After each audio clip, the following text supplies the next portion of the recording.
حضرت بایزید بستامی کہتے ہیں کہ میں نے اپنی ماں کے آگے ہاتھ جوڑے، میں نے کہا امی تجھے راضی کروں یا رب کو راضی کروں؟ تو اپنے حق مجھے معاف کر دے، اللہ کو میں راضی کر لیتا ہوں۔ ماں نے کہا جاؤ پتر میں اجازت دیتی ہوں۔ گئے جنگلوں میں ذکر و فکر میں لگے رہے، تنہائی میں اس کو یاد کرتے رہے، دن رات ذکر کے چراغ روشن رکھے۔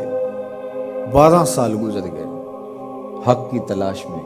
ایک دن واپس بستام کے قریب سے گزر رہے تھے، خیال آیا چلتے چلتے ماں کو سلام کر جاؤں۔ دروازے کو دستک دینے لگے تو اس خیال نے ہاتھ روک لیا کہ ساری زندگی ماں کو سکھ تو دیا کوئی نہیں، اب دکھ بھی کیوں دینے لگے؟ رات کا ایک پہر بیت گیا ہے، سردیوں کی لمبی رات ہے، ماں بستر میں لیٹی ہوگی، تیرے لیے اٹھے گی، دروازہ کھولے گی۔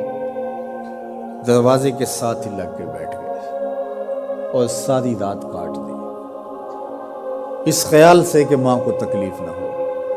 جب سحری کا وقت ہوا تو اندر سے جو نالی آتی تھی اس نالی سے پانی آیا، سمجھ گئے میری ماں تہجد کے لیے اٹھی ہے اور وضو کا پانی ہے، تو فوراً دروازے پہ دستک دی۔ اندر سے آواز آئی بیٹا بایزید میں ابھی آئی۔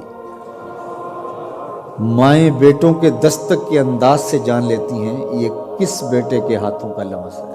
12 سال کے بعد آئے، دستک دی، کہا بیٹا بایزید میں ابھی آئی۔ ماں کی تو نگاہیں ہی دروازے پہ رہتی ہیں۔ اللہ اکبر۔ کہتے ہیں کہ ماں نے دروازہ کھولا، 12 سال جنگلوں کی خاک چھانتے بیت گئی تھی، پراگندہ صورت، بکھرے ہوئے بال، پھٹے ہوئے کپڑے۔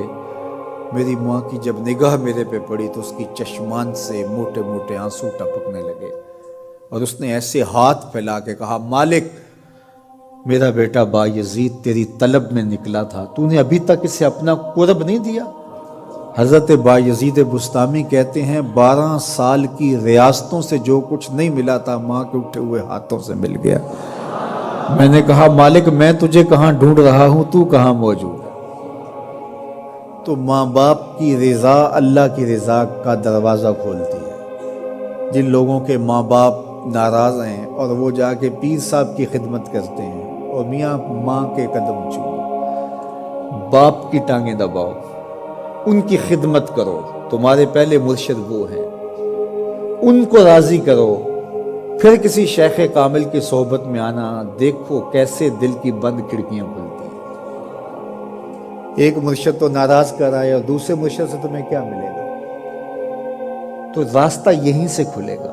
والدین کو کبھی ناراض نہ کرو، والدین کو کبھی دکھ نہ دو، والدین کو کبھی تکلیف نہ پہنچاؤ، اور والدین کو بھی چاہیے کہ اپنی اولاد کو اپنا نافرمان نہ بنائے۔ ایک بزرگ فرماتے ہیں کہ مجھے برابر 30 سال ہو گئے ہیں کہ میں اپنی اولاد کو کوئی حکم ہی نہیں دیا، کوئی حکم نہیں دیا۔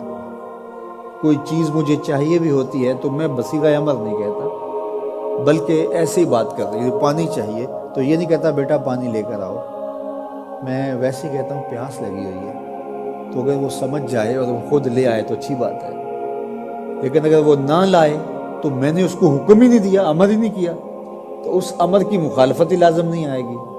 تو کہا 30 سال برابر گزر گئے ہیں، میں نے اپنی اولاد کو حکم نہیں دیا کہ کہیں وہ میری نافرمان نہ ہو جائے، چونکہ اگر وہ نافرمان ہو گئی پلے کچھ نہیں رہے گا۔